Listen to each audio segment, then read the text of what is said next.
করি সবাই ভালো আছো। অনেকদিন পর আবার একটি ঘটনা লেখার সময় পেলাম। কাজের চাপে গত কিছুদিন ধরে একেবারেই সময় বের করতে পারিনি। অবশেষে একটু ফাঁক পেয়ে এই ঘটনাটা লিখলাম। আশা করি এবারের ঘটনাটাও সবার ভালো লাগবে। এই ঘটনাটা আমার এক বন্ধুর ছোট ভাই রনির কাছ থেকে শোনা।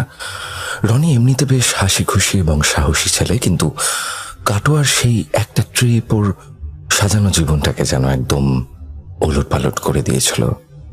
একদিন সন্ধ্যাবেলা রনির সাথে বসে কথা হচ্ছিল। বাইরে তখন মেঘলা আকাশ, চারপাশটা বেশ থমথমে। কথা বলতে বলতে রনি যখন এই হাড়হিম করা ঘটনাটা বলতে শুরু করলো, ওর গলার স্বরটাই বদলে গেল। আমি স্পষ্ট দেখছিলাম কথা বলতে বলতে ওর হাতগুলো কাঁপছে আর কপালে বিন্দু বিন্দু ঘাম জমছে।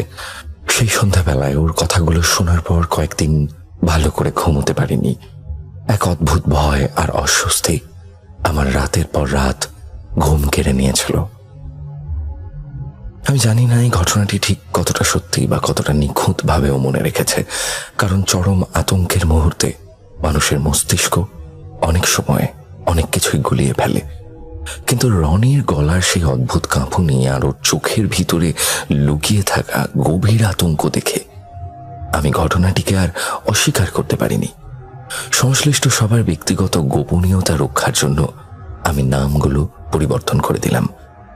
আপনাদের বোঝার সুবিধার্থে পুরো ঘটনাটি আমি রনির মুখ থেকে যেভাবে শুনেছি ঠিক ওর জবানিতেই নিচে তুলে ধরলাম। ভূতপ্রেত নিয়ে আড্ডা মারতে আমরা সবাই ভালোবাসি। কানের কাছে হেডফোন গুজে অন্ধকার ঘরে লেপের তলায় শুয়ে অন্যের বিপদের কথা শুনতে বেশ একটা শিরশিরে আনন্দ হয়। কিন্তু সেই গল্পের অন্ধকার যখন সত্যি সত্যি নিজের ঘাড়ের কাছে এসে নিঃশ্বাস ফেলে, তখন আর মজা থাকে না, থাকে শুধু হাড় হিম করা ভয়। আজ 3 বছর পর সেই ঘটনার কথা বলতে বসেও আমার হাত পা ঠান্ডা হয়ে আসছে। আমরা 6 জন বন্ধু, আমি মানে রনি, শুভ, আকাশ, দীপ, রিয়া আর স্নেহা। কলেজের 3rd ইয়ারের শেষে টানা কয়েকদিনের ছুটি পেয়ে ঠিক হলো শুভর মামা বাড়ি কাটোয়া যাওয়া হবে। শুভর মামারা কর্মসূত্রে কলকাতাতেই থাকেন। কাটোয়ার এই পেল্লায় বাড়িটা সারা বছর পড়েই থাকে। শুধু পুরনো কেয়ারটেকার কাকাদের বাড়ি দেখাশোনা করে। কাটোয়া স্টেশনে নেমে টোটো করে যখন আমরা শুভর মামা বাড়ির সামনে এসে দাঁড়ালাম, তখন সন্ধে নেমে গেছে। বিশাল উঁচু লোহার গেট, ভিতরে ঢুকতেই একটা সাবেকি আমলের টানা দালান, আর তার চারপাশে ঘিরে দোতলা বাড়িটা। কাদের কাকা একটা হ্যারিকেন হাতে আমাদের রিসিভ করলেন। লোকটার বয়স হয়েছে ঠিকই, কিন্তু চোখ দুটো বড্ড তীক্ষ্ণ। এসো দাদু ভাইরা, এসো দিদিমণিরা, তোমাদের জন্য দোতলার দক্ষিণের দিকের ঘরগুলো পরিষ্কার করে রেখেছি, কাকা বললেন। কাদের কাকা সিঁড়ি দিয়ে ওঠার সময় ক্যাচ ক্যাচ করে আওয়াজ হচ্ছিল। দোতলার দক্ষিণের ঘরগুলো বেশ বড়সড়, কিন্তু আমার চোখ গেল ঠিক উল্টো দিকে। দোতলার একেবারে উত্তরের কোণে একটা ঘর, সেটা দরজায় দুটো পেল্লায় সাইজের মরচে ধরা তালা ঝোলানো।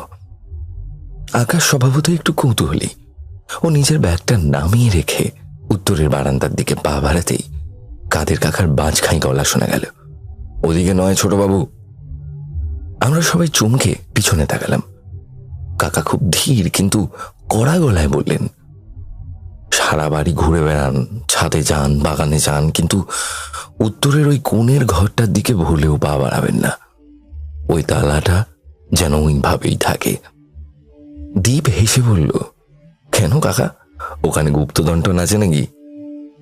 কাকা কিন্তু হাসলেন না, মাথাটা একটু নিচু করে কাঁচুমাচু গলায় বললেন, আগে ছোটবাবু, সব কথা তো আর আমাদের চাকর বাকরদের মুখে মানায় না, তবে বড়বাবু ওই ঘরের দিকে যেতে কড়া বারণ করে গেছেন। আমাদের মতো গরিব মানুষের কথাটা একটু রাখবেন বাবু, ওদিকে ভুলেও পা বাড়াবেন না। এই বলে কাকা মাথা নামিয়ে আস্তে আস্তে নিচে নেমে চলে গেলেন। স্নেহা একটু বিরক্ত হয়ে বলল, আরে রনি, কাকা যখন বারণ করছেন তখন ওনার কথাটা শোন না। আমরা তো মোটে 2-3 দিনের জন্য একটু মজা করতে এসেছি, খামোকা বন্ধ ঘর ঘাটাঘাটি করে ঝামেলা বা কি লাভ? রাতের খাওয়া সেরে আমরা 6 জন ছাদে গেলাম আড্ডা দিতে। আকাশে মেঘলা চাঁদ, চারপাশে বড় বড় গাছপালার ছায়া, আর এক টানা ঝিঝি পোকার ডাক। মাদুর পেতে বসে আকাশ শুভর দিকে ঘুরে বলল, হ্যাঁ রে শুভ, তোর এই উত্তরের ঘরের কেসটা কি বলতো? কাকা এমন রিয়েক্ট করলো কেন? শুভ বেশ কিছুক্ষণ চুপ করে রইল। ওর মুখটা কেমন যেন গম্ভীর হয়ে গেছে। তারপর একটা দীর্ঘশ্বাস ফেলে বলল, ওই ঘরটা একসময় আমার দাদুর ছিল। তোরা তো জানিস না আসলে কি হয়েছিল ওখানে। রিয়া একটু সরে বসলো শুভর দিকে, বলল, কি হয়েছিল? শুভ বলতে শুরু করলো, আসলে আমি ছোটবেলা থেকেই বাবা মায়ের সাথে কলকাতায় থাকি, কিন্তু ছুটিতে মামা বাড়িতে এলে দাদু আমাকে চোখে চোখে রাখতেন। সারা গ্রাম আমাকে নিয়ে ঘুরে বেড়াতেন। দাদু আর দিদার সম্পর্কটাও খুব সুন্দর ছিল, কিন্তু আমার যখন ওই 8-9 বছর বয়স, তখন দিদার ক্যান্সার ধরা পড়ল। অনেক কষ্ট পেয়ে ভুগে ভুগে দিদা মারা গেলেন। আমরা সবাই চুপ করে শুনছি। দিদার মৃত্যুর পর দাদু পুরো বদলে গেলেন। দাদু ওই উত্তরের ঘরটায় নিজেকে বন্দি করে ফেললেন। কারোর সাথে কথা বলতেন না, কাউকে ওই ঘরে ঢুকতে দিতেন না। কাদের কাকা দরজার বাইরে 3 বেলা খাবারের থালা রেখে আসতো, আর দাদু দরজা খুলে খাবার নিয়ে নিতেন। নিজের ঘর নিজেই পরিষ্কার করতেন। কেউ উকি মারার চেষ্টা করলে সাংঘাতিক রেগে যেতেন। তো বাড়ির সবার ধারণা ছিল দিদার শোকে দাদু ডিপ্রেশনে চলে গেছেন, কিন্তু আমার সেরকম লাগতো না। শুভর গলাটা একটু কেঁপে উঠল। শুভ বলল, মাঝে মাঝে দাদুর চোখ দুটো দেখতে পেতাম। দাদুর চোখে না কোনো দুঃখ বা কান্নার ছাপ ছিল না, বরং একটা অদ্ভুত পাগলাটে জেদ ছিল। মনে হতো দাদু কোনো একটা ঘোরের মধ্যে আছেন, বা কোনো একটা ভয়ানক নেশায় উনি মেতে আছেন। তো তখন ছোট মামা এখানে এসেছিল ছুটিতে। একদিন সকালবেলা অনেক ডাকাডাকির পরেও দাদুর সাড়া পেল না। তখন কাদের কাকাকে নিয়ে গিয়ে দরজাটা ভাঙা হলো।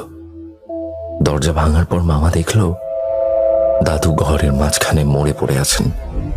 হার্ট অ্যাটাক হয়েছে, কিন্তু দাদুর চোখ দুটো ঠিকরে বাইরে বেরিয়ে আসছিল, আর মুখটা এমন করে হা করা ছিল যেন মৃত্যুর ঠিক আগের মুহূর্তে দাদু এমন কিছু দেখেছেন যা মানুষের সহ্য করার ক্ষমতার বাইরে।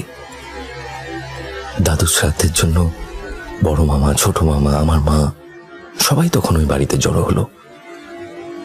কিন্তু রাতের বেলায় কেউ শান্তিতে ঘুমোতে পারত না। মা বলতো মাঝরাতে ওই উত্তরের বন্ধ ঘর থেকে নাকি বাড়ি গলায় কারোর মন্ত্র পড়ার আওয়াজ আসতো। ছোট মামা একদিন রাত্রিবেলা জল খেতে ওঠার সময় স্পষ্ট দেখেছিল দাদুর ঘরের সামনে একটা কুচকুচে কালো 7 ফুট লম্বা ছায়া দাঁড়িয়ে আছে। ছায়াটার কোনো মুখ ছিল না, শুধু চোখের জায়গায় দুটো জ্বলন্ত লাল আংড়ার মতো আলো। বাড়ির পরিবেশটা একদম বিষাক্ত হয়ে উঠেছিল। সবসময় একটা পচা গন্ধ পাওয়া যেত দোতলায়। সবার মনে হতো কেউ একজন সারাক্ষণ তাদের উপর নজর রাখছে।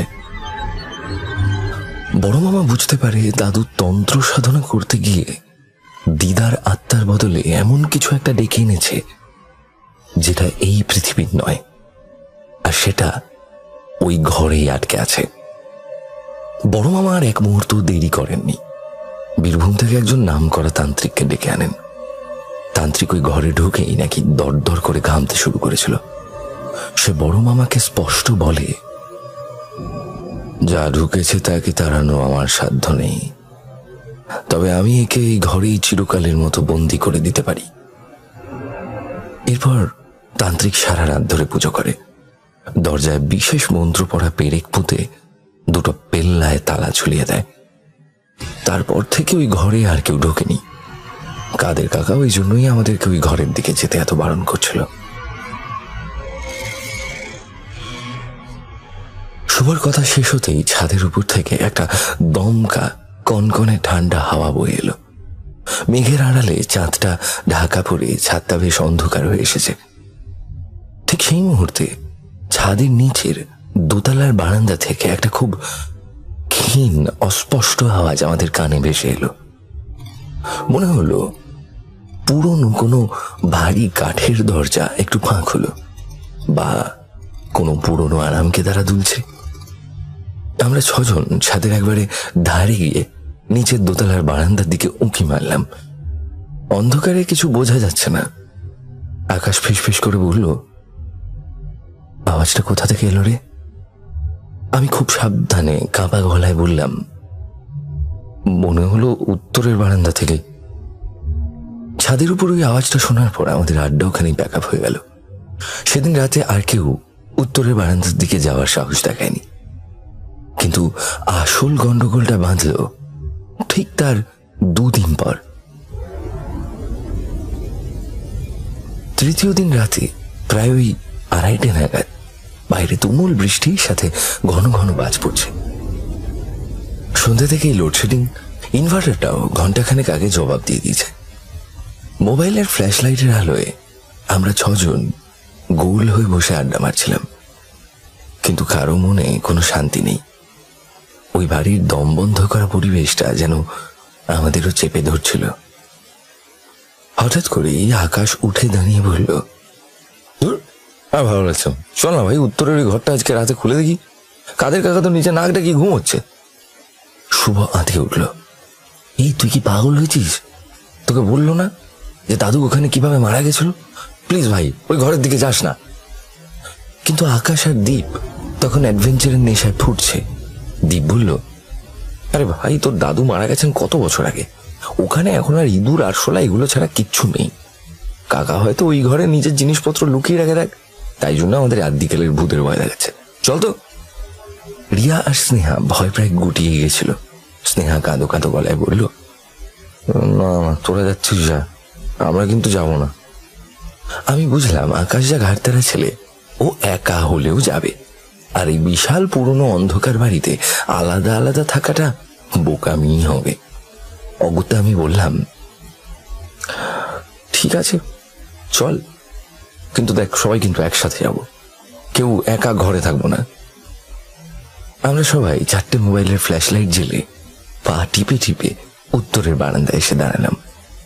বৃষ্টি আর ঝোড়ো হাওয়ার আওয়াজে আমাদের পায়ের শব্দ ঢাকা পড়ে যাচ্ছিল। ঘরটার সামনে দাঁড়াতেই একটা অদ্ভুত কনকনে ঠান্ডা স্রোত গায়ে এসে লাগলো, আর তার সাথেই নাকে এলো একটা বিচ্ছিরি গন্ধ।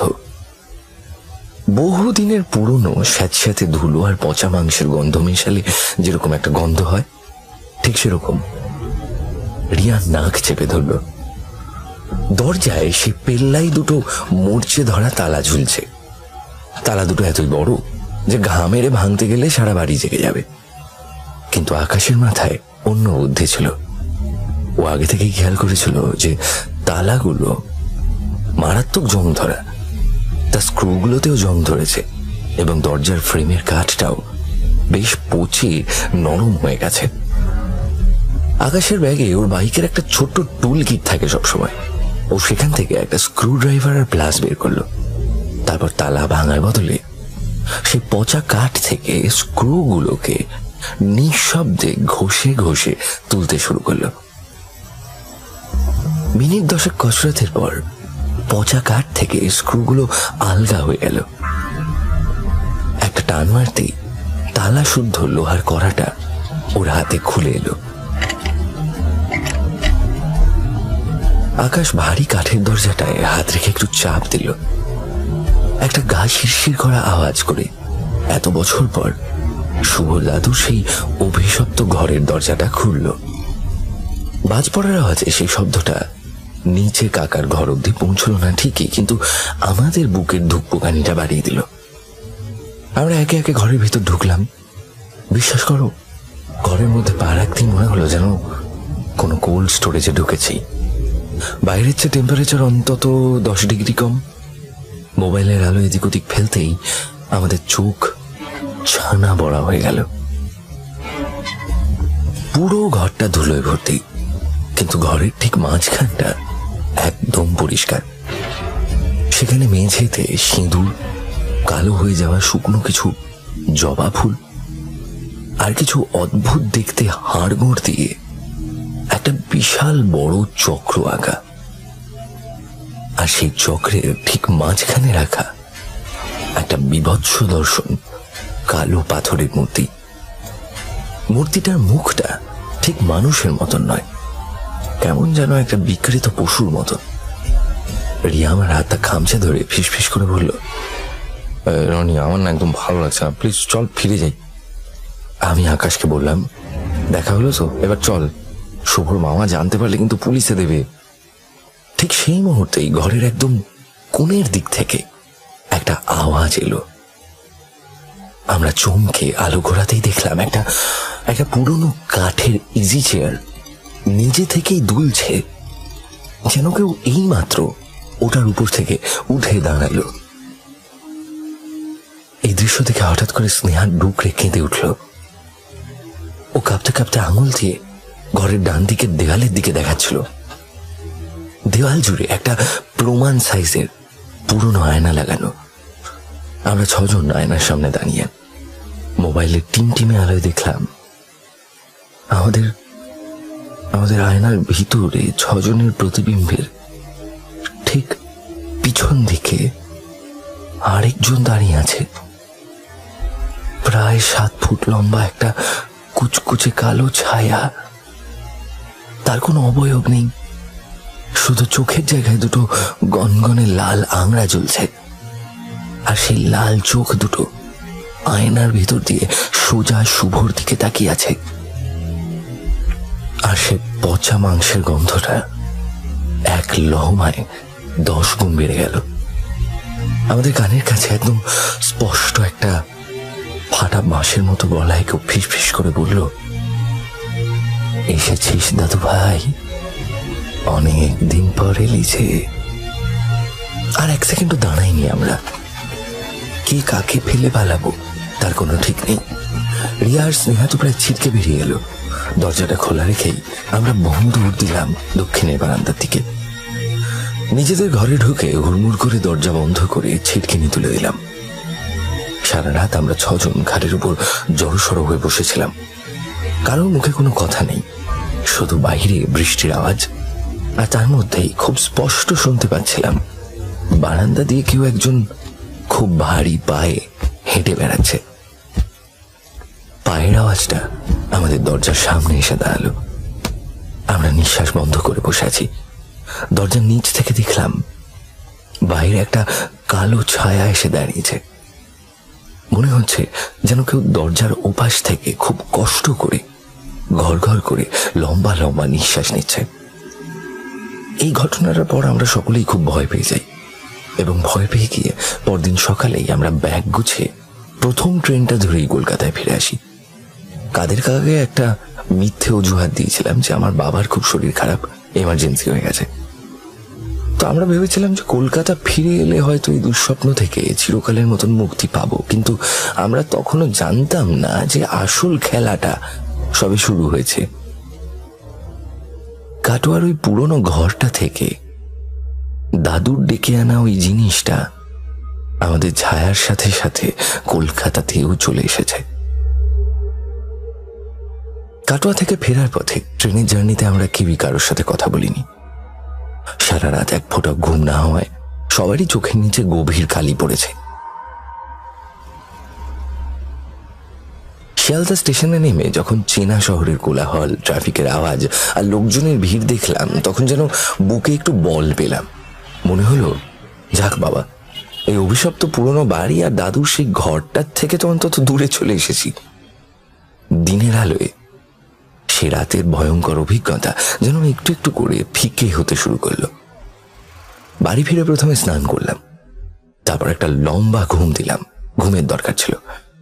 ভেবেছিলাম হয়তো সবটাই আমাদের মনের ভুল বা কোনো হ্যালুসিনেশন ছিল, কিন্তু আমি তখনও জানতাম না যে কোনো কিছুকে মুক্তি দিলে সে এত সহজে পিছন ছাড়ে না, কারণ এর আগে এমন কোনো অভিজ্ঞতা আমার কখনো হয়নি। ঘটনা শুরু হলো কাটোয়া থেকে ফেরার ঠিক 2 দিন পর। রাত তখন প্রায় 3টে। আমি গভীর ঘুমে। আমার মাথার কাছে মোবাইলটা একবার বেজে উঠল। ঘুম ভাঙল। স্ক্রিনে জ্বলজ্বল করছে আকাশের নাম। আকাশ এমনিতে ভীষণ ক্যাজুয়াল আর সাহসী ছেলে, রাত বিরেতেও সচরাচর কাউকে ফোন করে না। তো আমি ফোনটা ধরলাম, ঘুম জড়ানো গলায় ফোনটা ধরতেই ওপাশ থেকে একটা গোঙানির মতো আওয়াজ এলো। আমি বললাম যে হ্যালো আকাশ। ফোনের ওপাশ থেকে আকাশ বলল, রনি ভাই আমাকে বাঁচা। আকাশের গলাটা এমন ভাবে কাঁপছে যে আমি প্রথমে চিনতেই পারিনি। আমার ঘুম উড়ে গেল এরকম আওয়াজ শুনে। ধরফর করে বিছানায় উঠে বসলাম। বললাম, কিরে কি হয়েছে, কাঁদছিস কেন? ফোনের ওপাশ থেকে আকাশ বলল যে, ভাই ও আমার ঘরে এসেছে, কাটোয়ার জিনিসটা আমার ঘরে। আকাশ হাঁপাচ্ছিল। ওর ব্যাকগ্রাউন্ড থেকে একটা অদ্ভুত খসখসে আওয়াজ শুনতে পাচ্ছিলাম আমি। গলা নামিয়ে বললাম যে, শান্ত হ আগে, শান্ত হ। কি বকছিস তুই? তুই তো নিজের বাড়িতে আছিস, নিজের ঘরে আছিস, হয়েছেটা কি খুলে বল। এরপর আকাশে বলল, তাতে আমার ভয় লাগতে শুরু করলো। আকাশের ঘরের একটা কোণে নাকি একটা পুরনো দিনের ভারী কাঠের আলমারি আছে। রাত্রিবেলা ওর ঘুম আসছিল না। ও শুয়েছিল, এপাশ ওপাশ করছিল। হঠাৎ করে ও শুনতে পায় ওই কাঠের আলমারির ভিতর থেকে একটা খামচে ধরার আওয়াজ আসছে, যেন কেউ আলমারির ভিতর থেকে নখ দিয়ে আলমারির ভিতরের কাঠ আঁচড়াচ্ছে। প্রথমে ও ভেবেছিল ইঁদুর, উঠে গিয়ে পাল্লায় একটা থাপ্পড় মারে, কিন্তু আওয়াজটা তখন থেমে গেলেও ও যেই আবার বিছানায় এসে শুয়েছে, আবার সে আওয়াজ। আমি জিজ্ঞাসা করলাম, তারপর কি হলো? আকাশ বলল, আমি বিরক্ত হয়ে আলমারির দরজাটা হ্যাঁচকা টান মেরে খুলি। রনি বিশ্বাস কর, আমার আলমারির ভিতর আমার কোনো জামা কাপড় ছিল না। তার বদলে ভিতর থেকে ঝুলছিল একটা পচা স্যাঁতস্যাঁতে লাল পেরে শাড়ি, আর ঠিক সেই কাটোয়ার ঘরের মতো একটা পচা মাংসের না উদ্ভট গন্ধ পুরো ঘরটা ছড়িয়ে গেল। আমি ঢোক গিলে বললাম, তারপর? শাড়িটার ভিতর থেকে হঠাৎ দুটো বরফের মতো ঠান্ডা শুকনো হাত বেরিয়ে এলো ভাই। হাত দুটো আমার গলাটা চেপে ধরে আলমারির ভিতর আমাকে টানতে শুরু করেছিল। আমি ঝটকা মেরে ছিটকে বেরিয়ে এসেছি ভাই। ঘরের দরজা খুলে বারান্দায় চলে এসেছি। আমি আর ওই ঘরে ঢুকবো না ভাই। ও ভিতরেই আছে, ভিতরে আলমারির ভিতর বসে আছে ভাই। আমি স্পষ্ট ওর নিঃশ্বাসের আওয়াজ পাচ্ছি। সেদিন রাতে আমি আর ঘুমোতে পারিনি। এমন কথা শুনলে ঘুম হয় নাকি? সকাল হতেই আমি বেরিয়ে পড়লাম। আকাশকে নিয়ে আমাদের পাড়ার একটা চায়ের দোকানে গিয়ে বসলাম। আকাশের চোখের কোণ দুটো বসে গেছে, গলার কাছে একটা কালছিটে দাগ। ওগুলো যে ওর নিজের হাতের দাগ নয় সেটা তো বোঝাই যাচ্ছে। আমরা যখন বসে আলোচনা করছি যে করা কি যায়, তখনই রিয়ার ফোন এলো। রিয়ার গলাটা খুব চিন্তিত। রিয়া বলল, স্নেহা আমাদের কোনো মেসেজের রিপ্লাই দিচ্ছে না। আমি ওর মাকে ফোন করেছিলাম, কাকিমা বলল স্নেহা নাকি কাল রাত থেকে বাথরুমের দরজা বন্ধ করে বসে আছে, কারোর সাথে কোনো কথা বলছে না। আমরা আর এক মুহূর্ত দেরি করলাম না, সোজা স্নেহার বাড়ি ছুটলাম। স্নেহার মা আমাদের দেখে কেঁদে ফেললেন, বললেন, দেখ না বাবা, কাল রাত থেকে মেয়েটার কি হলো, বাথরুমের এক কোণে বসে আছে, কিছুতেই বেরোচ্ছে না। তো আমরা গিয়ে স্নেহাকে অনেক বোঝালাম, জোর করে বাথরুমের দরজা খুলিয়ে স্নেহাকে বাইরে বের করে আনলাম। স্নেহার এরকম অবস্থা দেখে আমাদের বুক কেঁপে উঠল। স্নেহার ওই সুন্দর মুখটায় যেন কোনো রক্ত নেই, ফ্যাক ফ্যাক করছে মুখটা, চোখের দৃষ্টি শূন্য। আমি ওর হাতটা ধরে বললাম, স্নেহা কি হয়েছে, বাথরুমে কি করছিলি তুই? স্নেহা এক দৃষ্টিতে দেয়ালের দিকে তাকিয়ে ফেস ফেস করে বলল, ও আমার মুখটা নিতে চায় রনি, ও আমাকে ছাড়বে না। রিয়া ওকে জড়িয়ে ধরল, জড়িয়ে ধরে বলল, কে তোর মুখ নিতে চায়, কি বলছিস এসব? স্নেহা হঠাৎ করে আমার হাতটা শক্ত করে চেপে ধরল। ওর নখগুলো যেন আমার চামড়ায় বসে যাচ্ছিল, আমার ব্যথা লাগছিল। ও বলল, কাল রাতে আমি বাথরুমে মুখ ধুচ্ছিলাম, কলটা বন্ধ করে যে আয়নার দিকে তাকিয়েছি দেখলাম আমি স্থির হয়ে দাঁড়িয়ে আছি ঠিকই, কিন্তু আয়নার ভিতরের আমিটা আমার দিকে তাকিয়ে হাসছে। আমি ভয়ে এক পা পিছিয়ে গেলাম, কিন্তু আয়নার ভিতরের আমিটা একটু নড়ল না। স্নেহার গলা দিয়ে একটা অদ্ভুত আওয়াজ বেরোচ্ছিল, তারপর বলল, তারপর আয়নার ভিতরের মেয়েটা ওর নিজের মুখের চামড়াটা নখ দিয়ে টেনে ছিঁড়তে শুরু করলো রনি। আর সেই লাল টক টকে চোখ দুটো দিয়ে আমার দিকে তাকিয়ে রইল। আমি আকাশের দিকে তাকালাম। দুজনের চোখেই তখন চরম আতঙ্ক। আমরা বুঝতে পারছিলাম যে কাটোয়া থেকে আমরা একা ফিরিনি, এবং আমাদের সাথে এমন কিছু ফিরেছে যা আমাদের একজন একজন করে শেষ না করা পর্যন্ত থামবে না। স্নেহার বাথরুমের ওই ভয়ঙ্কর ঘটনার পর আমরা নিজেদের সামলে রাখতে পারছিলাম না। রিয়া তো ভয়ে কেঁদে কেঁদে ভাসিয়ে দিচ্ছিল। আকাশ স্নেহার বাড়ির সোফায় মাথা গুঁজে বসে থর থর করে কাঁপছিল। আমার মনে হচ্ছিল এই বুঝি আমাদের সবার শেষের শুরু। হঠাৎ করেই আমার দ্বীপের কথা মনে পড়ল। আমরা তো সবাই কিছু না কিছু ফেস করেছি, কিন্তু দ্বীপ, ও তো কাটোয়া থেকে ফেরার পর একটাও ফোন করেনি। তড়িঘড়ি পকেট থেকে ফোন বের করে দ্বীপকে ডায়াল করলাম। একবার, দুবার, তিনবারের বেলায় দ্বীপ ফোনটা ধরল। বললাম, হ্যালো দ্বীপ, তুই ঠিক আছিস ভাই? আমার গলা দিয়ে যেন স্বর বেরোচ্ছিল না। ওপাশ থেকে একটা ভারী ক্লান্ত নিঃশ্বাসের আওয়াজ এলো। রনি, আমার মনে হয় আমি আর বেশি দিন বাঁচবো না রে। দ্বীপের গলাটা এতটাই শুকনো আর বসা মনে হচ্ছিল, যেন মনে হচ্ছিল কোনো বয়স্ক লোক কথা বলছে। কি বলছিসটা কি আজে বাজে? কি হয়েছেটা কি তোর? আমি প্রায় চিৎকার করে উঠলাম। দ্বীপ একটা ঢোক গেলে বলতে শুরু করলো, কাল রাতে আমার একটা অদ্ভুত এক্সপিরিয়েন্স হয়েছে ভাই। আমি ঘুমোচ্ছিলাম, হঠাৎ মাঝরাতে আমার ঘুম ভেঙে যায়। আমি চোখ খুলি, ঘরের সিলিং ফ্যানটা দেখি, কিন্তু আমার শরীরের একটা আঙুলও নাড়াতে পারছিলাম না। মনে হচ্ছিল কেউ আমাকে আঠা দিয়ে বিছানার সাথে চিপকে দিয়েছে। আমি জিজ্ঞাসা করলাম, বোবায় ধরা যেটাকে বলে, তোর স্লিপ প্যারালিসিস? আমি প্রথমে সেটাই ভেবেছিলাম, কিন্তু তারপর ফিল করলাম আমার বুকের উপর খুব ভারী আর ঠান্ডা একটা কিছু বসে আছে। আমার নিঃশ্বাস নিতে কষ্ট হচ্ছিল, আর ঠিক সেই কাটোয়ার ঘরের মতো পচা মাংসের উৎকট গন্ধটা আমার সারা ঘরে ছড়িয়ে পড়ল। আমি চোখ ঘোরাতে পারছিলাম না, কিন্তু বুঝতে পারছিলাম জিনিসটা আমার বুকের উপর বসে আমার মুখের একদম কাছে ঝুঁকে পড়েছে। আর তারপর একটা ফাটা বাঁশের মতো গলা আমার কানের কাছে হিস করে বলল, তোর রক্ত খুব মিষ্টি রে, তোকে সবার শেষে খাবো।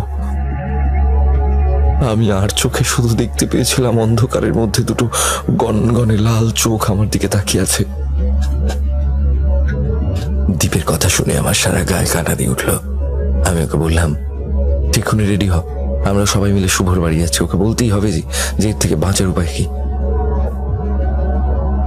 আমরা 5 জন মিলে শুভর ফ্ল্যাটে পৌঁছলাম। ওর মা দরজা খুললেন। কাকিমার মুখটা খুব থমথমে হয়ে আছে। বললেন, শুভর কাল রাত থেকে জ্বর, এবং শুভ বেহুশ হয়ে গেছে। 104 ডিগ্রি জ্বর, ডাক্তার এসে ওষুধ দিয়ে গেছে। ঘরের মধ্যে শুধু আবল তাবল বকছে। আমরা সোজা শুভর ঘরে গিয়ে ঢুকলাম। ঘরে পা রাখতেই একটা অদ্ভুত ঠান্ডা স্রোত গায়ে এসে লাগলো। এসি বন্ধ, তাও ঘরটা অস্বাভাবিক ঠান্ডা। শুভ লেপ মুড়ি দিয়ে শুয়ে আছে। ওর কপালটা জ্বরে পুড়ে যাচ্ছে। আমাদের গলার আওয়াজ পেয়ে শুভ আস্তে আস্তে চোখ খুলল। ওর চোখ দুটো জবা ফুলের মতো লাল। আমাদের দেখে ও কাঁপা কাঁপা হাতে আমার হাতটা চেপে ধরল। রনি, ও চলে এসেছে রে, ও আমাদের কাউকে ছাড়বে না। আমি বললাম, শান্ত শান্ত, আমরা আছি তো, তুই কি দেখেছিস বল। আমি ওকে সাহস দেওয়ার চেষ্টা করলাম, যদিও আমি নিজেই ভয় পেয়ে আছি।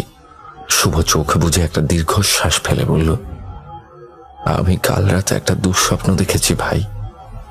দেখলাম আমি কাটোয়ার ওই উত্তরের বারান্দায় দাঁড়িয়ে আছি, আর দাদু আমার সামনে দাঁড়িয়ে। দাদুর সারা শরীর রক্তে মাখামাখি, দাদু আমার দিকে তাকিয়ে হাউ হাউ করে কাঁদছে আর বলছে, ও তো দিদা নয় রে, আমি খুব বড় ভুল করেছিলাম, ও একটা পিশাচ, তোরা পালা। আমি প্রথমে ভেবেছিলাম এটা শুধু স্বপ্ন, কিন্তু আজ সকালে যখন আমার জ্বরটা একটু কমলো, আমি স্পষ্ট দেখেছি আমি বাথরুম যাওয়ার জন্য যখন খাট থেকে নামি, আমার ঘরের দরজা থেকে শুরু করে আমার বিছানা পর্যন্ত মেঝের উপর কাদা মাখা ভিজে ভিজে পায়ের ছাপ, ছোট ছোট পায়ের ছাপ। কেউ যেন আমার বিছানার চারপাশে গোল হয়ে ঘুরেছে সারা রাত। আমি মেঝের দিকে তাকালাম।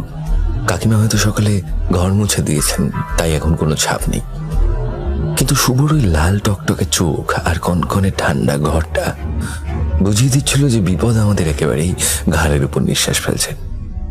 শুভ আমার হাতটা আরো শক্ত করে চেপে ধরে বলল, রনি, কাল রাতেও তোদের কাছে গেছিল, আজ রাতেও তোর কাছে যাবে, সাবধানে থাকিস। শুভর বাড়ি থেকে ফেরার সময় রাত প্রায় 8টা। আমরা 5 জনেই ঠিক করেছিলাম যে আজ যে যার বাড়িতে সাবধানে থাকবো, কিন্তু মনে মনে সবাই জানতাম যে সাবধানে থাকাটা তো আসলে একটা মিথ্যে সান্ত্বনা মাত্র। দরজা জানলা বন্ধ করে দিলেই যে সেই জিনিসটাকে আটকানো যাবে না, সেটা গত কয়েকদিনে আমরা হাড়ে হাড়ে বুঝে গেছি। রাত তখন 12:15। আমি নিজের ঘরে বসে ল্যাপটপে কিছু একটা করার চেষ্টা করছিলাম। মন ঘোরাতে হঠাৎ করে রিয়ার ফোন এলো। ফোন ধরতেই রিয়া চিৎকার করে উঠল ওপাশ থেকে, বাঁচা বাঁচা বলে।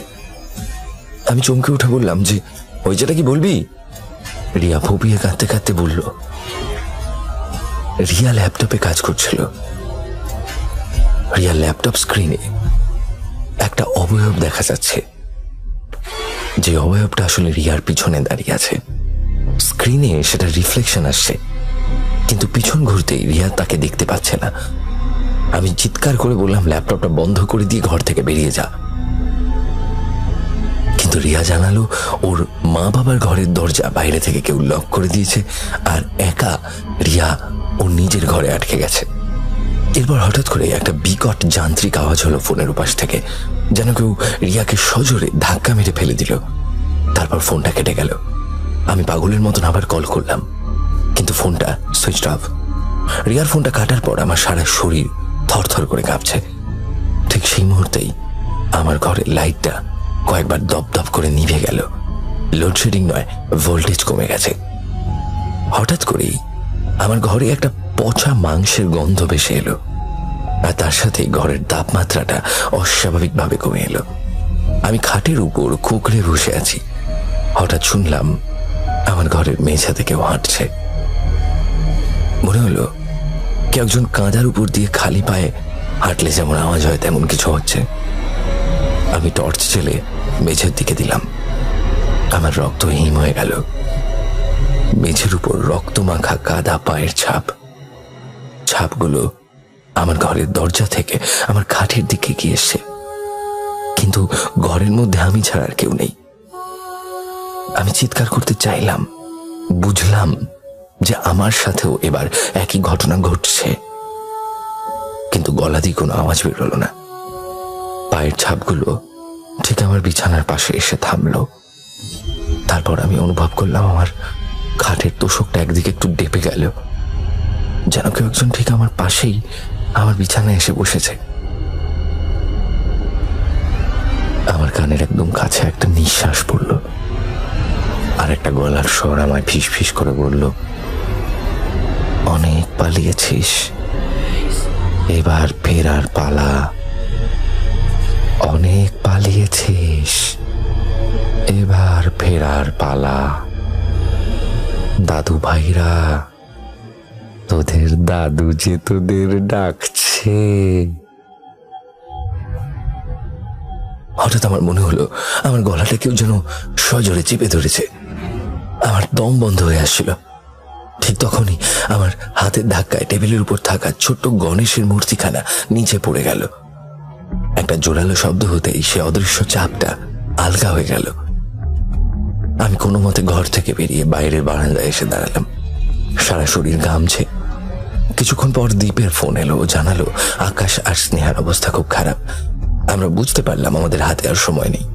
আজ রাতের মধ্যেই যদি কোনো ব্যবস্থা না করি, কালকের সূর্য আমাদের কারোর কপালেই জুটবে না। ভোর হওয়ার আগেই আমরা সবাই শুভদের বাড়িতে জড়ো হলাম। রিয়া কোনো মতে প্রাণ হাতে করে পালিয়ে এসেছে। ওর গলায় 5টা আঙুলের কালশিটে দাগ দেখা যাচ্ছে। শুভ তখন জ্বরের ঘোরে কাঁপছে। বড় মামা সকালে আমাদের এই দশা দেখে আর সত্যটা লুকিয়ে রাখতে পারলেন না। তিনি বললেন, তোরা যে কি বিপদ ডেকে এনেছিস তোরা জানিস না। আমি একজন পীর বাবাকে চিনি, যিনি এইসব অশুভ শক্তি নিয়ে ডিল করেন। আজ ওনার কাছে যেতেই হবে। বড় মামার কথা শুনে আমরা আর এক মুহূর্ত দেরি করলাম না। গাড়ি ভাড়া করে আমরা 6 জন মিলে আর বড় মামা রওনা হলাম হাওড়ার দিকে। শুভর কিন্তু তখনও ধুম জ্বর ও গাড়ির পিছনে আছো অবস্থায় হয়ে আছে। রিয়ার গলাটা ওড়না দিয়ে ঢাকা, কারণ কাল রাতে সে কালশিটে দাগগুলো দেখলে যে কেউ আঁতকে উঠবে।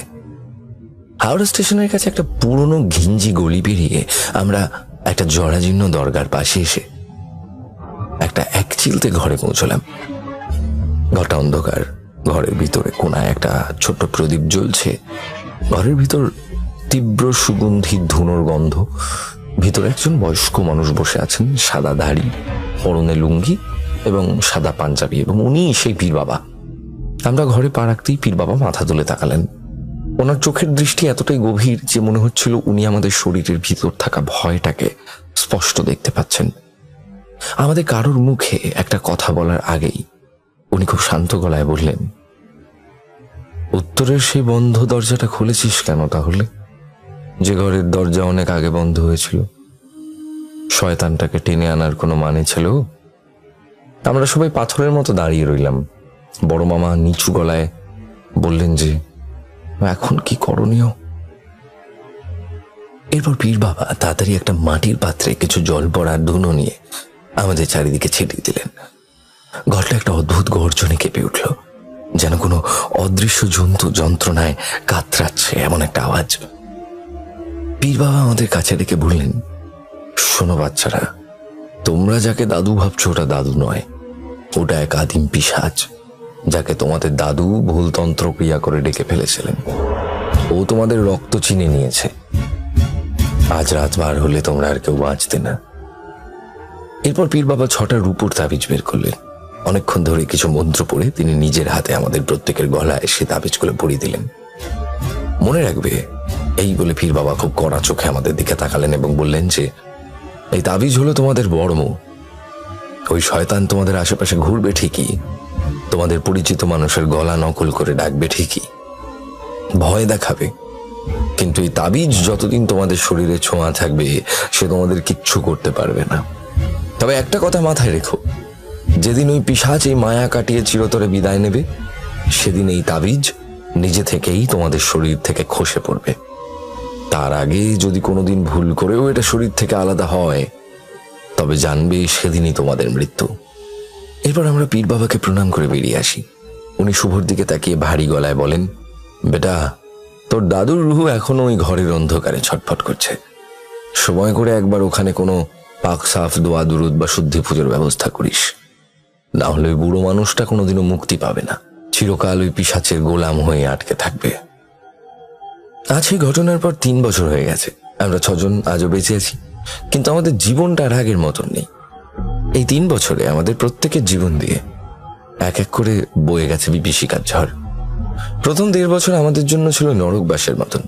পীর বাবার কথা মিলেও গিয়েছিল অক্ষরে অক্ষরে। আমরা স্নান করার সময় ওই তাবিজ গলা থেকে খুলতাম না। তা সত্ত্বেও মাঝরাতে জানলার বাইরে সে পচা মাংসের গন্ধ পেতাম, অদ্ভুত সব শব্দ শুনতাম। কিন্তু পীর বাবা বলেছিলেন, ওই পিশাচটা যে আমাদের মায়া কাটাতে শুরু করবে তার লক্ষণ হবে ওই তাবিজ। এক এক করে ধীরে ধীরে আমাদের সবার গলা থেকেই সেই তাবিজ বা মাদুলি খসে পড়ে যায়, এবং ওই মাদুলি খসে পড়ে যাওয়ার পর থেকে আমরা আর সেই পচা গন্ধ পাই না, এবং মাঝরাতে সেই বিভীষিকাময় কণ্ঠস্বর আর আমাদের তাড়া করে না। আমরা 4 দেয়ালের মধ্যে আবার সেই পুরনো নিরাপত্তা খুঁজে পেয়েছি। কিন্তু শুধু শুভর মাদুলিটা আজও খোলেনি। শুভ আজও রাতে ঘুমোতে পারে না। ওর মাদুলিটা ওর বুকের উপর পাথরের মতো চেপে বসে আছে। ও আজও মাঝরাতে কারো ভারী পায়ের আওয়াজ শোনে। ওর কানের কাছে সেই ফাটা বাঁশের মতো গলা এখনো ফিস ফিস করে বলে, মাদুলিটা বড্ড টাইট রে, খুলে ফেল না দাদু ভাই। আমরা বুঝতে পারছি পীর বাবা ঠিকই বলেছিলেন, শুভর দাদুর এই রুহু এখনো মুক্তি পায়নি, আর যতক্ষণ ওই রুহু পিশাচের কবলে বন্দী থাকবে ততদিন শুভর মুক্তি নেই। আর সেই কাটোয়ার বাড়িটা, শুভর মামা ওই বাড়িটা বিক্রি করে দিয়েছেন অনেকদিন আগে, কিন্তু শুনেছি আজ পর্যন্ত কোনো মালিক ওই বাড়িতে এক সপ্তাহের বেশি টিকতে পারেনি। উত্তরে সে অভিশপ্ত ঘরের দরজাটা নাকি আজও মাঝরাতে নিজে থেকেই খুলে যায়। আজও অন্ধকারের উবার থেকে কেউ একজন অপেক্ষায় থাকে আমাদের 6 জনের মধ্যে শুধু সেই শেষ মানুষটার জন্য, যার গলার মাদুলিটা আজও খোলেনি। এটাই ছিল আজকের ঘটনা। আপনাদের ভালোবাসার প্রতিক্রিয়া পেলে সামনে আরো লিখতে উৎসাহ পাবো। শেষে ছোট্ট একটা কথা, অজানার পেছনে অকারণে ছুটবেন না। সব রহস্য জানতেই হবে এমন নয়, কিছু রহস্য দূরে থাকাই ভালো। গৌরব, প্রিয়াঙ্কা, তানভীর ভাই এবং প্রেত কথা ফ্যামিলির সবাই ভালো থাকবেন। সায়ক। চলুন শোনা যাক আজকের এপিসোড। জ্যোৎস্না রাতে যেটা সব থেকে সুন্দর দেখায় সেটার কাছে যেতে আমি, কারণ সুন্দরের মুখোশ পরেই সে আসে। যে আসে সে তোমায় আর ফিরতে দেয় না। এই ঘটনাটি ঠিক এরকম একটি থিমের উপর, অদ্ভুত একটি ঘটনা। শুনুন, কষ্ট লাগবে, খারাপ লাগবে, ভয়ও লাগবে, সব মিলিমিশে ঘটনাটি জমজমাট। যেভাবে লিখছেন সেভাবেই পড়ে শোনাচ্ছি। ঘটনা পাঠিয়েছেন বৃষ্টি। লিখছেন, গৌরবদা, আমি বৃষ্টি জানা, পূর্ব মেদিনীপুর জেলার এগরা থানার ছত্রী নামক গ্রামে থাকি। প্রিয় প্রেতকথা পরিবারের অন্যতম সদস্য এবং তোমার ঈশ্বর প্রদত্ত কণ্ঠের কনিষ্ঠ ভক্ত। এর আগে আমি একটি ঘটনা পাঠিয়েছিলাম, সেটি হয়তো প্রেতকথায় বলার উপযুক্ত বলে মনে করনি, তাই শোনানো হয়নি। সাহস করে আবার একটি ঘটনা পাঠালাম। জানি না এই ঘটনা কতটা তোমার দৃষ্টিগোচর হবে। এটা প্রায় 37 বছর আগের ঘটনা। ঘটনাটি আমি আমার মায়ের কাছে শুনেছি। এটা মামার বাড়ির পাশে ঘটেছিল। এবার আসি ঘটনায়। গ্রামের পশ্চিম পাড়ায় সুবলদের বাড়ি। মাটির দেওয়াল, টিনের চাল, সামনে উঠোন এবং পেছনে বাঁশবাগান। বাড়িতে 3 জন মানুষ, বিমলবাবু, তার স্ত্রী এবং তার একমাত্র ছেলে সুবল। ছোট সংসার, কিন্তু অভাব নেই। বিমলবাবুর বিঘে 3 জমি আছে, 2 গরু আছে, আর ছেলেটা ম্যাট্রিক পাস। গ্রামের হিসেবে ভালোই। সুবলের বিয়ে হলো সেই বছর শীতের মুখে, ধুমধাম করে।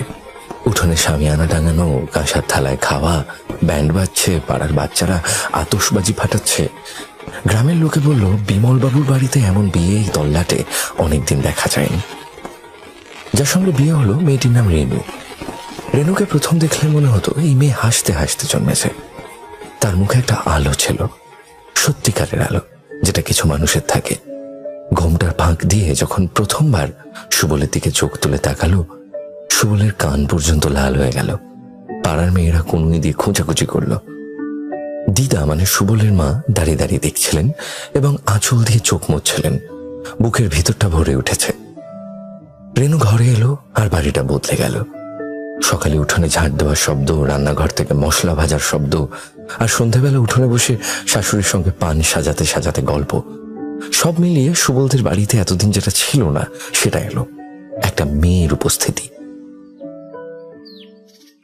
6 মাস পর একদিন সকালবেলা রেনু উঠে হঠাৎ করে বমি করল। দিদা বুঝে গেলেন যে কি ঘটনা, এবং দাইমাসি এসে নিশ্চিত করলেন যে রেনু মা হবেন। দিদা সেদিন কালীতলায় গিয়ে মাটিতে কপাল ঠেকালেন।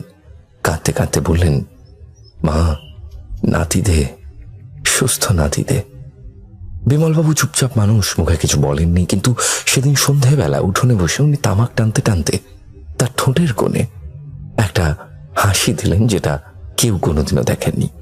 গ্রামের বুড়িরা এসে রেনুকে বলল, সাবধানে থেকো মা, সন্ধ্যের পর একা বাইরে যেও না, রাতে বাথরুম যেতে হলে কাউকে ডেকো। গর্ভবতী মেয়ের শরীরে একটা আলাদা টান থাকে, যেটা ভালো জিনিস নয়, বুঝলে? রেনু হেসে বলল, এইসব কি আর এই যুগে কেউ মানে গোসাই মা? বুড়িরা মাথা নেড়ে চলে গেল। যাওয়ার সময় একজন বলল, যুগ বদলায় মা, কিন্তু ওরা বদলায় না। রেনু সে কথা শুনেনি, শুনলেও হয়তো হাসত। 7 মাস চলছে, জ্যোৎস্না রাত। রেনুর ঘুম ভাঙল, বাইরে যেতে হবে। আগেকার দিনে তো ঘরের মধ্যে বাথরুম ছিল না, তাই গ্রামগঞ্জে যেগুলো হতো আর কি, বাইরে বাথরুম থাকতো।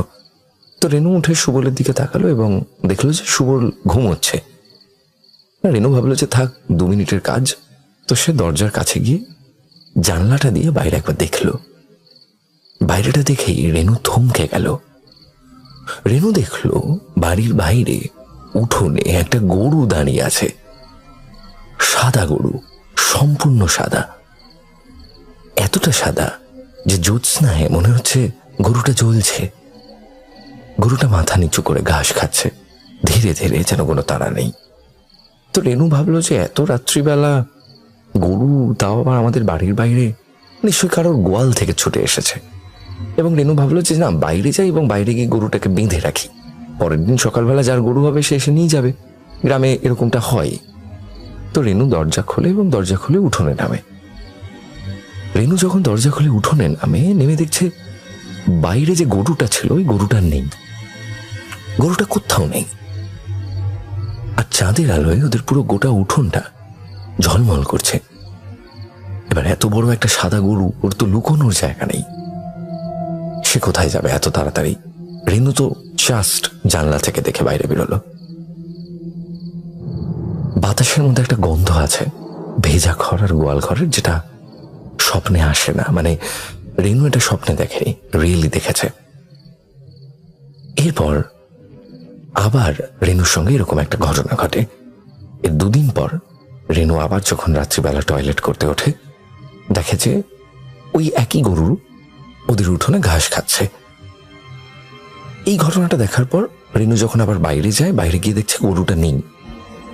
এরকম ঘটনা পরপর 2 বার হওয়ায় রেনু একটু অবাক হয় এবং অবাক হয়ে ও সুবলকে ডাকে এবং দিদাকে ডাকে এবং বলে যে দেখো, এরকম ব্যাপার, আমি একটা গরু দেখেছি, যে গরুটাকে আমি জানলা দিয়ে দেখছি কিন্তু ঘরের বাইরে বেরোলে আর দেখতে পাচ্ছি না, এবং এটাই নিয়ে আমার সাথে 2 বার ঘটলো। তো সবাই বলল রেনুকে যে দেখো, তোমার ঘুম ঠিক মতো হচ্ছে না, তো এই অবস্থায় হয় এরকমটা। রেনু চুপ করে গেল, কিন্তু তার চোখে সেই আলোটা যেটা রেনুর চোখে মুখে ছিল সেটা নিভে গেল, যেটা নিয়ে সে এই বাড়িটায় ঢুকেছিল। মেয়েটা যেন আর আগের মতো রইল না। দেখতে দেখতে ডেলিভারির রাত চলে এলো। মাঝখানে কিন্তু এরকম ঘটনা আর ঘটেনি। ঘরের মধ্যে দাই, মাসি, দিদা সবাই রয়েছে। সুবল বাইরে বসে আঙুল কামড়াচ্ছে এবং ভেতর থেকে রেনুর গোঙানির শব্দ শোনা যাচ্ছে, আর মাঝে মাঝে চিৎকার, যেটা হয় বাচ্চা ডেলিভারি করার সময়। খানিকক্ষণ বাদে চারিদিক নীরব হয়ে যায়।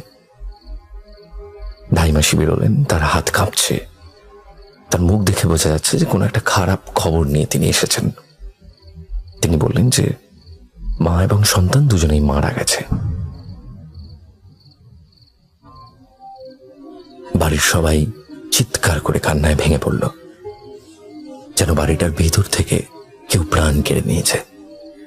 সুবল দেয়ালে মাথা ঠেকিয়ে দাঁড়িয়ে রইল। সুবলের চোখ খোলা, কিন্তু সুবল যেন কিছুই দেখছে না। গ্রামের সব মানুষ ভাবল ভগবানের ইচ্ছে। ধীরে ধীরে করে বাড়িটা যেন কেমন ঝিমিয়ে পড়ল। অবশেষে বাড়ির লোকরা ঠিক করলো যে 1.5 বছর পর সুবলকে আবার বিয়ে দেওয়া হবে, এবং বিয়ে দেওয়া হলো। যার সঙ্গে বিয়ে হলো এবার, মেয়েটার নাম লক্ষ্মী। শান্ত মেয়ে, চুপচাপ মেয়ে। ও পৃথিবীটাকে এমন ভাবে দেখে যেন ও সব বোঝে কিন্তু কিছু বলে না। সুবলের ভাঙা জায়গাগুলো ও প্রথম দিন থেকেই চিনে নিল। 3 মাস পর লক্ষ্মী প্রেগনেন্ট হলো। আবার বাড়িতে খুশির খবর এলো, কিন্তু সেই খুশির নিচেও একটা ভয় এবার চেপে বসে আছে, যে ভয়টাকে কেউ নাম ধরে ডাকছে না। দিদা এবার অত্যন্ত সতর্ক, লক্ষ্মীকে একা বাইরে যেতে দেবেন না, এবং সুবলকে বলেছেন ছায়ার মতো থাকতে। 7 মাস হয়ে গেল। 7 মাসের মাথায় এরকমই একটি জ্যোৎস্না রাতে লক্ষ্মীর ঘুম ভাঙলো রাত্রিবেলা। লক্ষ্মীর কেন ঘুম ভাঙলো সেটা লক্ষ্মী নিজেও জানে না। যেন কেউ ডাকলো। লক্ষ্মী খাট থেকে নেমে ঘরের জানলার কাছে গেল। জানলা দিয়ে বাইরে তাকিয়ে দেখলো একটা গরু। সে গরুটা সাদা ধবধবে, ওদের উঠোনে দাঁড়িয়ে আছে এবং ঘাস খাচ্ছে। লক্ষ্মী চিৎকার করে উঠল, সুবল, সুবল, এই দেখো দেখো। সুবল ধরফর করে উঠে জানলায় গেল এবং গিয়ে দেখলো যে কিচ্ছু নেই। দুজনেই বাইরে দৌড়ে গেল এবং দেখলো উঠোনটা ফাঁকা। কোনো গরু নেই। লক্ষ্মী বলল, আমি এক্ষুনি দেখলাম এখানে একটা গরু ছিল। সুবল এবার হাঁটু ভেঙে বসে পড়ল উঠোনে, কারণ রেনুর কথা মনে পড়ে গেল সুবলের। ঠিক 7 মাস, ঠিক এরকমই একটা 7 নম্বর মাসে জ্যোৎস্না রাতে এই একই ঘটনা ঘটেছিল রেনুর সাথে। সুবল যেন বুঝে গেল কি হতে চলেছে, কিন্তু কিছু করার নেই, কিছু করার কোনোদিনই ছিল না। ডেলিভারির রাত, বাচ্চার কান্না শোনা গেল। ছেলে হয়েছে। দিদা বেরোলেন কোলে, বাচ্চাটা জীবিত। কিন্তু দিদার চোখ দেখে সুবলের আর কিছু জানার বাকি রইল না। লক্ষ্মী ছেলেটাকে পৃথিবীতে রেখে চলে গেছে। লক্ষ্মী মারা গেছে। একই বাড়ি, একইভাবে 2 বার একই ঘটনা। এবার আর কেউ ভগবানের ইচ্ছে বলল না। সবাই বলল যে তোমরা একজন তান্ত্রিকের কাছে যাও। তান্ত্রিক সব শুনে বললেন যে তোমাদের বাড়ির কাছে কি কোনো গরু মারা গেছিল, তোমাদের গোয়ালে বা তোমাদের বাড়ির পাশে? তো বলল যে হ্যাঁ মারা গেছিল, এমন তো গরু মারাই যায়। বলছে গরুর কি গলায় দড়ি বাঁধা অবস্থায় গরুটা মারা গেছিল? তো দিদা বলে যে হ্যাঁ এরকম তো হয়েছে। তখন তান্ত্রিক বলে যে দেখো, দড়ি বাঁধা নিয়ে যে গরু মরে তার আত্মা মুক্তি পায় না। এই ভূতটাকেই বলে গোভূত বা গোমুয়া, এবং এই গোমুয়া গর্ভবতী মেয়েদেরকে টানে। সেই সাদা গরু, ওটা গরু না, ওটা একটা টোপ। যে দেখে তাকে ওই গরু ছাড়ে না। তান্ত্রিক পুজো করলেন, বাড়ি বন্ধন করলেন। সুবল আর বিয়ে করেনি।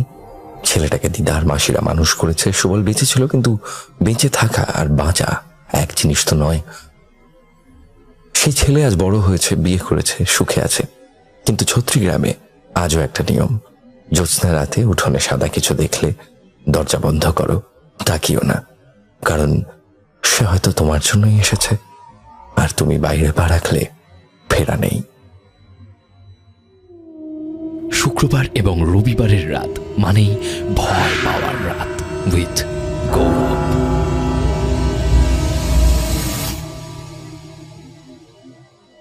কেমন লাগলো ঘটনাটি অবশ্যই কমেন্ট করে জানাবেন। আমি চলে যাবো আজকের আমাদের পরবর্তী ঘটনায়। আমি গৌরব আছি আপনাদের সঙ্গে। সাউন্ডের সৌম্যদীপ, গ্রাফিক্সে অনিকেত। শুনছেন প্রেত কথার 594 নম্বর এপিসোড। এবং আপনিও আপনার জীবনে ঘটে যাওয়া সত্য ভৌতিক ঘটনা আমাদেরকে পাঠিয়ে দিন pretkotha@gmail.com অথবা প্রেত কথার ফেসবুক পেজ ইনবক্সে লিখে পাঠান। ঘটনা বাংলায় লিখে পাঠান, তাহলে খুব সুবিধা হয়। আশা করছি আপনাদের প্রেত কথার এই এপিসোডগুলি ভালো লাগছে। আমরা 600তম এপিসোডের দিকে গিয়ে চলেছি। চলুন আজকের পরবর্তী ঘটনা শোনা যাক। শুক্রবার এবং রবিবারের রাত মানেই ভয় পাওয়ার রাত উইথ গৌরব। নমস্কার গৌরবদা, আমি সৌরকিরণ সাহা, তোমার প্রেত কথা চ্যানেলের একজন নিয়মিত শ্রোতা। আমি 2022 সাল থেকে তোমার চ্যানেলের শ্রোতা। তোমার ঈশ্বর প্রদত্ত কণ্ঠে শোনা ঘটনাগুলি আমার দৈনিক একাকিত্বের সঙ্গী। এতদিন তোমাকে ঘটনা পাঠানোর সাহস হয়নি।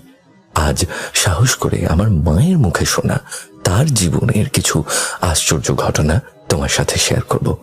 ঘটনা সিলেক্ট হলে আমার পরিবারের অন্যান্য সদস্যদের অন্য কিছু অলৌকিক ঘটনাও পরবর্তীতে লিখে পাঠাবো। আমার মা যেভাবে ঘটনাটি বলেছেন সেভাবেই শুরু করলাম। আমি ঝুমা সাহা। ছোট থেকেই কৃষ্ণনগরে বড় হয়েছি। বিশেষ কারণে জায়গার নাম উল্লেখ করলাম না। আমি ছোট থেকেই দিদার কাছে থাকতে ভালোবাসতাম। আমার দিদাকে আমি দিদি বলে সম্বোধন করতাম।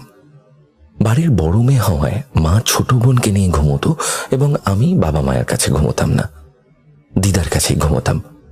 দিদার সঙ্গে খাওয়া, ঘুমোনো, ঘোরা সবই করতাম। দিদা যদি কোথাও বাইরে ঘুরতে যেত, আমিও যাওয়ার জন্য বায়না করতাম। আর যখন নিয়ে না যেত, তখন আমি লুকিয়ে কান্নাকাটি করতাম। খুবই কষ্ট হতো আমার, কাউকে বলতে পারতাম না। এভাবেই আমার দিদা একদিন বৃন্দাবন ঘুরতে যাচ্ছিল। আমাকে প্রথমে সেভাবে বলেনি, পরবর্তীতে আমাকে জানায় যে সে ঘুরতে যাচ্ছে। তো মা দিদাকে বাসে তুলতে গেছিল এবং সেই সময় আমার মনে খুবই কষ্ট হচ্ছিল যে দিদা এরকম একা একা ঘুরতে যাচ্ছে, আমাকে নিয়ে যাচ্ছে না। তাই কষ্টে, অভিমানে আমি আমাদের বাড়ির একটা ঘরে বসে কাঁদছিলাম। বাড়ি এসে মা খুব খোঁজাখুঁজি করছিলেন এবং আমাকে পেয়ে মা বললেন যে আরে আমি তো আছি, কান্নাকাটি করতে নেই, দিদা চলে আসবে ঠিক। মনের মধ্যে কষ্ট, অভিমান সব নিয়ে বসেছিলাম ঘরের মধ্যে। হঠাৎ করে দেখি দিদা চলে আসছে। কারণ বাসটা একটু রাস্তা গিয়েই কোনো একটা অজ্ঞাত কারণে খারাপ হয়ে যায়। বাসের অন্যান্য সকল যাত্রীরা সবাই বাড়ি ফিরে আসে। দিদা বাড়ি চলে আসায় আমার খুব আনন্দ হয়েছিল সেই দিন। পরবর্তীতে কালের চক্রে দিন যেতে যেতে সময় বদলায়। আমার দিদারও বয়স বাড়ে এবং শারীরিক অবনতি ঘটতে থাকে। পরবর্তীতে আমরা বড় হই, আমার বিয়ে হয়।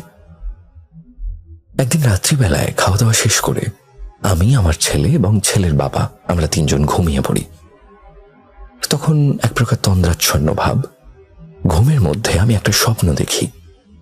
স্বপ্নে দেখছি আমি গঙ্গার ধারে দাঁড়িয়ে আছি। গঙ্গার দুই পারে বসার জায়গা, সিঁড়ি বাঁধানো ঘাট। সিঁড়ি বাঁধানো ঘাটের ধারে কতগুলো বউ এবং আমি তাদের সঙ্গে গল্প করছি। হঠাৎ করেই আমার পাশে দিদা এসে বসে। আমি বুঝতে পারিনি তখন। দিদাকে দেখে আমি অবাকও হইনি বিশেষ। দিদা হঠাৎ করে আমাকে বলে, চল আমার সঙ্গে চল। আমি দিদার অনুগত, তাই তার কথা শুনে উঠে দাঁড়ালাম। তারপর সিঁড়ি দিয়ে জলের দিকে নেমে যাচ্ছিলাম। হঠাৎ করেই আমার কি মনে হলো, আমি দিদাকে বললাম, না আমি যাব না তোমার সঙ্গে। আমি কেন যাব? এই বলে এক ঝটকায় আমি হাতটা সরিয়ে নিই। আর এই কথাটা বলতে বলতেই স্বপ্নে আমার ঘুমটা ভেঙে যায় ফোনের আওয়াজে। ফোনটা এলো রাত্রি 1:20। আমার স্বামী ফোন ধরার সঙ্গে সঙ্গেই মা জোরে জোরে চিৎকার করে কান্না দিয়ে উঠল। আমি এক ঝাঁপে কাঠে উঠে বসলাম। তারপর জিজ্ঞাসা করলাম, কার ফোন এসেছে? কলটা কেটে গেল। তারপর আমি আবার ফোন করলাম। মা খুব কান্নাকাটি করছিল। আমায় কেঁদে বলল, তোর দিদা আর নেই, সেই জগৎ ছেড়ে পরলোক গমন করেছে। স্বপ্ন দেখে দিদা আমাকে ছেড়ে চলে গেল। তারপর আমরা আর ঘুমোতে পারলাম না।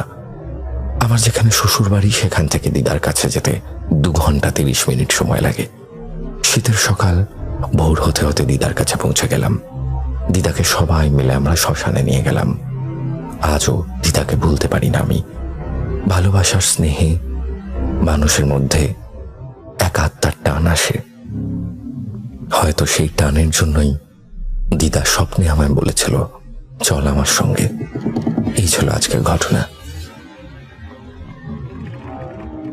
শুক্রবার এবং রবিবারের রাত মানেই ভয় পাওয়ার রাত উইথ গৌরব। আমি ঘটনাটা সিলেক্ট করেছি, হয়তো ছোট ঘটনা, কিন্তু এই ঘটনাটা সিলেক্ট করার পিছনে সব থেকে বড় কারণ হলো এই যে স্বপ্নের মাধ্যমে যে একটা খবর আসা, সেটা স্বপ্নতে বুঝতে না পারা, কিন্তু ঘুম ভাঙার পর যখন আসল ঘটনাটা উনি শুনলেন যে ওনার দিদা আর নেই, সেই মুহূর্তটার মধ্যে কতটা অলৌকিকতা আছে এইটা ফিল করে আমি এই ঘটনাটা সিলেক্ট করেছি। অবশ্যই আপনারা কমেন্ট করে জানাবেন আপনাদের কেমন লাগলো এই ঘটনাটি। চলে যাচ্ছি এখন একটা বড় ঘটনায়। শুনুন, কানে হেডফোন দিয়ে রেডি হয়ে যান। প্লিজ কমেন্ট করবেন, একটু বেশি বেশি কমেন্ট চাই আমাদের। লাইক করবেন আর শেয়ার করবেন প্রেতকথার এপিসোডগুলিকে। প্রত্যেক শুক্রবার আর রবিবার ঠিক রাত 10টার সময় চলে আসবেন এপিসোড শুনতে। চলুন আজকের শেষ ঘটনাটা শোনা যাক। শুক্রবার এবং রবিবারের রাত মানেই ভয় পাওয়ার রাত উইথ গৌরব।